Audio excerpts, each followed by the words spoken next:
ആകാശത്തെ ആരും വേലി കെട്ടി തരംതിരിക്കാത്തതുകൊണ്ട് തന്നെ ആകാശത്തിലൂടെ വിമാനങ്ങൾക്ക് എങ്ങനെ വേണമെങ്കിലും സഞ്ചരിക്കാമെന്നായിരുന്നു ഞാനൊക്കെ കുട്ടിക്കാലത്ത് വിചാരിച്ചിട്ടുണ്ടായിരുന്നത്.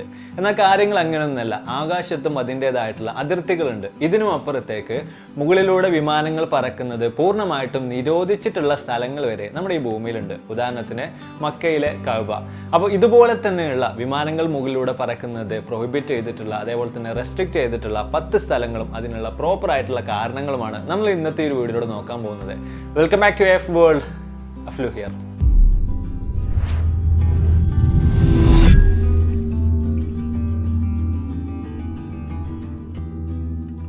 വീഡിയോയിലേക്ക് പോകുന്നതിന് മുന്നേ ഞാൻ നിങ്ങൾക്ക് ഒരു ആപ്ലിക്കേഷൻ പരിചയപ്പെടുത്തി തരാം. റോസ് ധൻ എന്ന് പറയുന്നത് ഇന്ത്യയിലെ തന്നെ നമ്പർ 1 മണി ഏണിംഗ് ആപ്ലിക്കേഷൻ ആണ്. അപ്പോൾ ഇതിൽ നമുക്ക് ഗെയിം കളിച്ചുകൊണ്ട്, അതുപോലെ തന്നെ വളരെ സിമ്പിൾ ആയിട്ടുള്ള ടാസ്കുകൾ കംപ്ലീറ്റ് ആക്കിക്കൊണ്ട്, ആർട്ടിക്കിളുകൾ റീഡ് ചെയ്തുകൊണ്ട് ഒക്കെ നമുക്ക് ഒരുപാടധികം ക്യാഷ് ഉണ്ടാക്കാൻ പറ്റും. മാത്രമല്ല ഇതിൽ ഒരുപാടധികം ന്യൂസുകളും എന്റർടൈനിങ് ആയിട്ടുള്ള ഒരുപാടധികം ഓപ്ഷൻസ് ഉണ്ട്. അപ്പോൾ എന്തുകൊണ്ടും മികച്ചൊരു ആപ്ലിക്കേഷൻ തന്നെയാണ് റോസ് ധൻ എന്ന് പറയുന്നത്.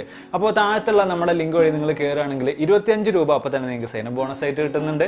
മാത്രമല്ല താഴത്തുള്ള നമ്മുടെ ഇൻവൈറ്റ് കോഡ് നിങ്ങൾ യൂസ് ചെയ്യുകയാണെങ്കിൽ വീണ്ടും ഒരു 25 രൂപ കൂടെ കിട്ടുന്നുണ്ട്. അപ്പോൾ ഒരു 3 ദിവസം നമ്മൾ ഇതിൽ ആക്റ്റീവ് ആയി കഴിഞ്ഞാൽ തന്നെ ഇതിൽ നമുക്ക് ക്യാഷ് വിഡ്രോ ചെയ്ത് തുടങ്ങാനും പറ്റും. അപ്പോൾ താഴത്തെ ഡിസ്ക്രിപ്ഷനിലും കമന്റ് ബോക്സിലൊക്കെ ഞാൻ ലിങ്ക് കൊടുത്തിട്ടുണ്ട്. തീർച്ചയായിട്ടും ഒന്ന് ട്രൈ ചെയ്ത് നോക്കുക. അപ്പോൾ ഇനി വീഡിയോയിലേക്ക് പോവാം. നമ്മുടെ ലിസ്റ്റിൽ ഒന്നാമതായിട്ട് വരുന്നത് പെറുവിലുള്ള മാച്ചു പിച്ചു എന്ന് പറയുന്ന സ്ഥലമാണ്. 2006 മുതലാണ് ഈ ഒരു പ്രദേശത്തിന് മുകളിലൂടെ വിമാനങ്ങൾ പറന്നു പോകുന്നത് പൂർണ്ണമായിട്ടും നിരോധിച്ചിട്ടുള്ളത്. വളരെയധികം ചരിത്ര പ്രാധാന്യമുള്ളൊരു സ്ഥലമാണ് ഈ ഒരു മെച്ചു പിച്ചു എന്നുള്ളത് തന്നെയാണ് അതിനുള്ള പ്രധാനമായിട്ടുള്ള കാരണമായിട്ട് വരുന്നത്.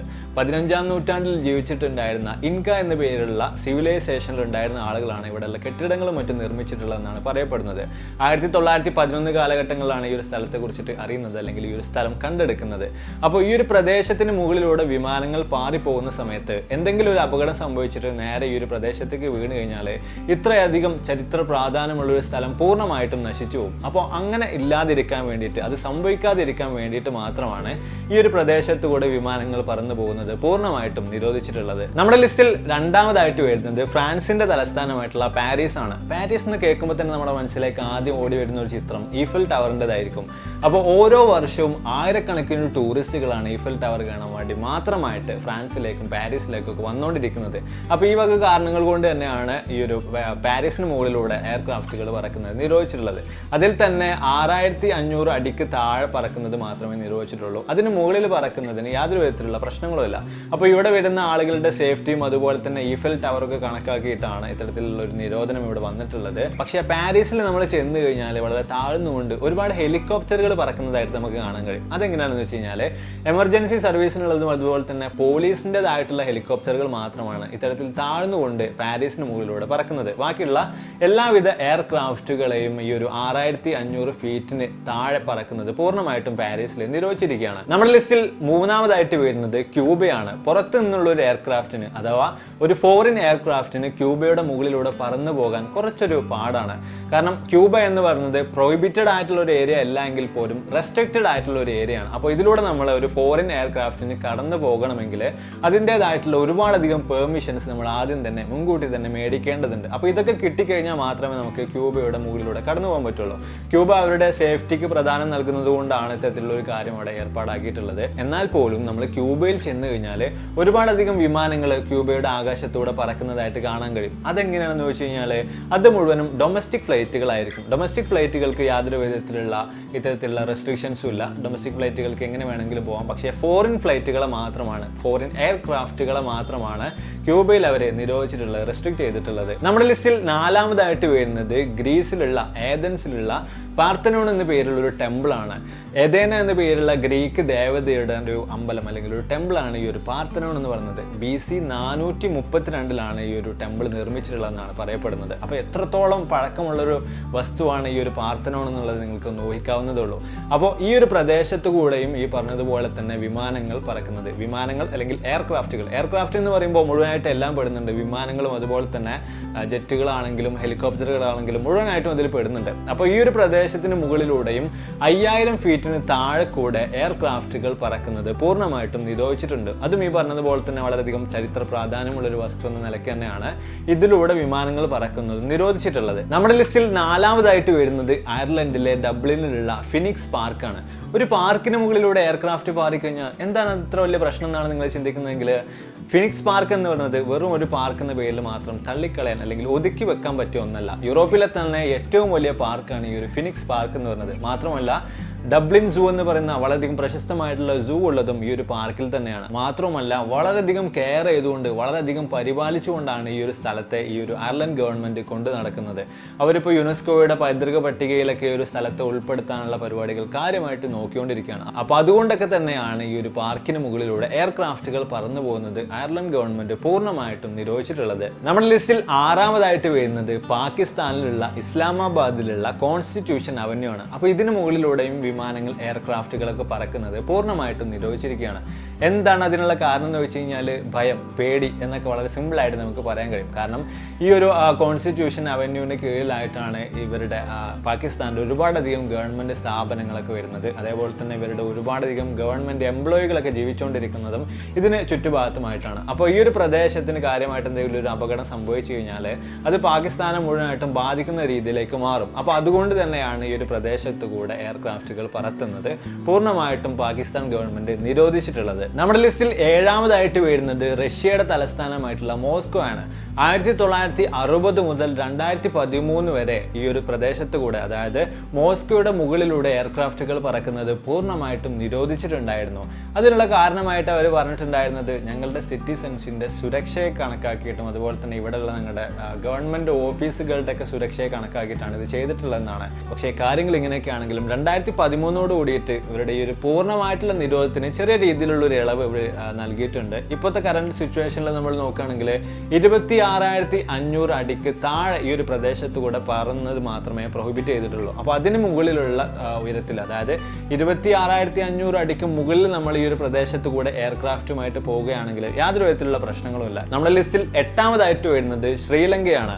ശ്രീലങ്കയുടെ കാര്യത്തിലേക്ക് നോക്കുകയാണെങ്കിൽ പൂർണ്ണമായിട്ടും പ്രൊഹിബിറ്റ് ചെയ്തിട്ടുള്ള, യാതൊരു കാരണവശാലും പറക്കാൻ പാടില്ല എന്ന് രേഖപ്പെടുത്തി വെച്ചിട്ടുള്ള സ്ഥലങ്ങൾ ശ്രീലങ്കയിലുണ്ട്. അതുപോലെ തന്നെ റെസ്ട്രിക്റ്റഡ് ആയിട്ടുള്ള, അനുമതി കിട്ടിക്കഴിഞ്ഞാൽ മാത്രം പറക്കാൻ പറ്റുന്ന രീതിയിലുള്ള സ്ഥലങ്ങളും ശ്രീലങ്കയിലുണ്ട്. അപ്പോൾ അവരുടെ സേഫ്റ്റിയെ കണക്കാക്കിയിട്ട് മാത്രമാണ് ഇത്തരത്തിലുള്ളൊരു തീരുമാനത്തിലേക്ക് ശ്രീലങ്ക എത്തിയിട്ടുള്ളത്. ശ്രീലങ്കയെ നമ്മൾ നോക്കുകയാണെങ്കിൽ വളരെ ചെറിയൊരു രാജ്യമാണല്ലോ. അപ്പോൾ അതുകൊണ്ട് തന്നെയാണ് ഇവർ ഇത്തരത്തിലുള്ളൊരു നിയമം ഇവിടെ കൊണ്ടുവന്നിട്ടുള്ളത്. നമ്മുടെ ലിസ്റ്റിൽ 9ാമതായിട്ട് വരുന്നത് ഹിമാലയസ് ആണ്. ഈ ഒരു പ്രദേശത്തു കൂടെ എയർക്രാഫ്റ്റുകൾ പറത്തുന്നത് യാതൊരു വിധത്തിലും റെസ്ട്രിക്റ്റ് ചെയ്യുകയോ അതുപോലെ തന്നെ പ്രൊഹിബിറ്റ് ചെയ്യുകയോ ചെയ്തിട്ടില്ല. ആർക്ക് വേണമെങ്കിലും ഈ ഒരു പ്രദേശത്തൂടെ അവരുടെ എയർക്രാഫ്റ്റ് പറത്താവുന്നതാണ്. ഇപ്പോൾ പല ആളുകളും ചിന്തിക്കുന്നത് ഹിമാലയാസ് എന്നൊക്കെ പറയുമ്പോൾ അത്രയും വലിയ ഉയരം വരുന്ന സ്ഥലമല്ല, അപ്പോൾ അതിന് മുകളിലൂടെ ഒക്കെ പറത്താൻ കഴിയുമെന്നായിരിക്കും. എന്നാൽ തീർച്ചയായിട്ടും ഇതിനൊക്കെ ഒരുപാട് മുകളിലൂടെ എയർക്രാഫ്റ്റുകൾ വളരെ സിമ്പിളായിട്ട് നമുക്ക് പറത്താൻ കഴിയും. പക്ഷേ ആരും തന്നെ ഈ ഒരു പ്രദേശത്ത് കൂടെ അങ്ങനെ പൊതുവെ എയർക്രാഫ്റ്റുകൾ പറത്താറില്ല, വിമാനങ്ങളൊന്നും തീരെ പറത്താറില്ല. എന്താണ് അതിനുള്ള കാരണം എന്ന് വെച്ച് കഴിഞ്ഞാൽ, ഹിമാലയാസിന് മുകളിലൂടെ പറന്നു പോകുന്ന സമയത്ത് പെട്ടെന്ന് എന്തെങ്കിലും ഒരു പ്രശ്നം സംഭവിച്ചു കഴിഞ്ഞാൽ അവിടെ നിന്നും അതിജീവിക്കാനുള്ള, സർവൈവ് ചെയ്യാനുള്ള ചാൻസുകൾ വളരെയധികം കുറവാണ്. അതായത് വളരെയധികം ഉയരത്തിൽ പറന്നുകൊണ്ടിരിക്കുന്ന സന്ദർഭത്തിൽ വിമാനത്തിന് എന്തെങ്കിലും തരത്തിലുള്ള പ്രശ്നങ്ങൾ സംഭവിക്കുമ്പോൾ പൊതുവെ പൈലറ്റുമാർ വിമാനത്തിന്റെ ഉയരം പതിയെ കുറച്ച് കൊണ്ടുവന്നിട്ട് ഒരു 10,000 ഫീറ്റിലേക്ക് കൊണ്ടെത്തിക്കും. ഈ ഒരു സംഭവം നമ്മൾ ഈ ഒരു ഹിമാലയാസിൽ ചെയ്യുകയാണെങ്കിൽ ഇവിടെയുള്ള മലകൾ തന്നെ ഈ ഒരു 10,000 അടിക്ക് മുകളിലുണ്ട്. അപ്പോൾ ഈ ഒരു പ്രദേശത്ത് കൂടെ നമ്മൾ വിമാനം ഓടിച്ചു പോകുന്ന സമയത്ത് എന്തെങ്കിലുമൊക്കെ അപകടം സംഭവിച്ച് നമുക്ക് ഇത്തരത്തിൽ വിമാനത്തിന്റെ ഉയരം താഴ്ത്തേണ്ടി വന്നു കഴിഞ്ഞാൽ ഈ ഒരു പ്രദേശത്ത് കൂടെ വിമാനം പാമ്പ് പോകുന്നത് പോലെ ഇങ്ങനെ അങ്ങോട്ടും ഇങ്ങോട്ടും തിരിഞ്ഞിട്ടൊക്കെ വേണ്ടിവരും പോകാനായിട്ട്. അപ്പോൾ ഈ മലകളാണ് അതിനുള്ള പ്രധാനമായിട്ടുള്ള കാരണങ്ങൾ. അപ്പോൾ ഇത്രയും അധികം റിസ്ക് എടുത്തുകൊണ്ട് മാത്രമാണ് ഈ ഒരു പ്രദേശത്ത് കൂടെ വിമാനം ഓടിക്കാൻ കഴിയുള്ളൂ. അപ്പോൾ അതുകൊണ്ട് തന്നെയാണ് ഹിമാലയാസിന് മുകളിലൂടെ ആരും തന്നെ റെസ്ട്രിക്ഷനോ അല്ലെങ്കിൽ പ്രൊഹിബിഷനോ ഒന്നുമില്ലാതിട്ട് പോലും ആരും വിമാനം ഓടിക്കാൻ മുതിരാത്തത്. നമ്മുടെ ലിസ്റ്റിൽ ലാസ്റ്റ് ആൻഡ് ഫൈനൽ 10ാമതായിട്ട് വരുന്നത് സൗദി അറേബ്യയിലുള്ള മക്കയിലുള്ള കഅബയാണ്. എന്തുകൊണ്ടാണ് കഅബയുടെ മുകളിലൂടെ എയർക്രാഫ്റ്റുകൾ പറത്താത്തത് എന്ന് ചോദിച്ചു കഴിഞ്ഞാൽ 2 തരത്തിൽ അഭിപ്രായം പറയുന്ന ആളുകളുണ്ട്. അതിനപ്പുറത്തേക്ക് ഒരു യാഥാർത്ഥ്യം കൂടി ഇതിനുണ്ട്. അപ്പോൾ ആദ്യം നമുക്ക് അഭിപ്രായങ്ങൾ നോക്കാം. ഒന്നാമതായിട്ട് ഒരുപാടധികം ആളുകൾ പറയുന്ന ഒരു അഭിപ്രായം, ഇവിടെ വലിയ രീതിയിലുള്ളൊരു ഗ്രാവിറ്റേഷണൽ പുള്ളുണ്ട് എന്നാണ്. അപ്പോൾ ഈ ഒരു പ്രദേശത്ത് കൂടെ വിമാനം പറത്തുന്ന സമയത്ത് അത് ഓടിക്കാൻ അല്ലെങ്കിൽ അതിനെ നിയന്ത്രിക്കാൻ വളരെയധികം പ്രയാസപ്പെടേണ്ടി വരും. അപ്പോൾ അതുകൊണ്ടാണ് ഈ ഒരു പ്രദേശത്ത് കൂടെ വിമാനം പറത്താത്തതെന്നാണ് ഒരു വിഭാഗം ആളുകൾ അവകാശപ്പെടുന്നത് അല്ലെങ്കിൽ അഭിപ്രായപ്പെടുന്നത്. രണ്ടാമത്തെ വിഭാഗം വിഭാഗം ആളുകൾ പറയുന്നത് ഈ ഒരു സ്ഥലത്ത് അല്ലെങ്കിൽ ഈ ഒരു കഅബയുടെ പ്രദേശത്ത് ഭയങ്കരമായിട്ടുള്ള ഒരു മാഗ്നറ്റിക് ഫോഴ്സ് ഉണ്ട്. അപ്പോൾ അതുകൊണ്ട് തന്നെ ഇതിന് മുകളിലൂടെ ഈ ഒരു സ്ഥലത്തിന് മുകളിലൂടെ വിമാനം ഓടിച്ചു പോകുന്ന സമയത്ത് വിമാനത്തിന്റെ നാവിഗേഷൻ സിസ്റ്റത്തിന് ഈ ഒരു മാഗ്നറ്റിക് ഫോഴ്സ് മുഴുവനായിട്ടും താളം തെറ്റിക്കുന്നുണ്ട്. അപ്പോൾ അതുകൊണ്ട് തന്നെയാണ് ഈ ഒരു പ്രദേശത്തു കൂടെ വിമാനം പറത്താത്തതെന്നാണ് മറ്റൊരു വിഭാഗം ആളുകൾ അഭിപ്രായപ്പെടുന്നത്. എന്നാൽ ഇതിനെല്ലാം അപ്പുറത്തേക്ക് നമ്മൾ നോക്കുകയാണെങ്കിൽ ഈ ഒരു കഅബ എന്ന് പറയുന്നത് ഇസ്ലാം മതവിശ്വാസികളെ സംബന്ധിച്ചിടത്തോളം വളരെയധികം പവിത്രമായിട്ടുള്ള സ്ഥലമാണ്. മാത്രമല്ല ഓരോ വർഷവും കോടിക്കണക്കിന് ആളുകളാണ് ഇവിടെ സന്ദർശിക്കാൻ വേണ്ടിയിട്ട് വരുന്നത്. അപ്പോൾ ഈ കാരണങ്ങൾ കൊണ്ടൊക്കെ ഈ ഒരു സ്ഥലത്തെ നല്ല രീതിയിൽ തന്നെ സംരക്ഷിച്ചു വരേണ്ട അല്ലെങ്കിൽ സംരക്ഷിക്കേണ്ട ഒരു ചുമതല ഇവിടുത്തെ ഗവൺമെന്റിന്, സൗദി ഗവൺമെന്റിനുണ്ട്.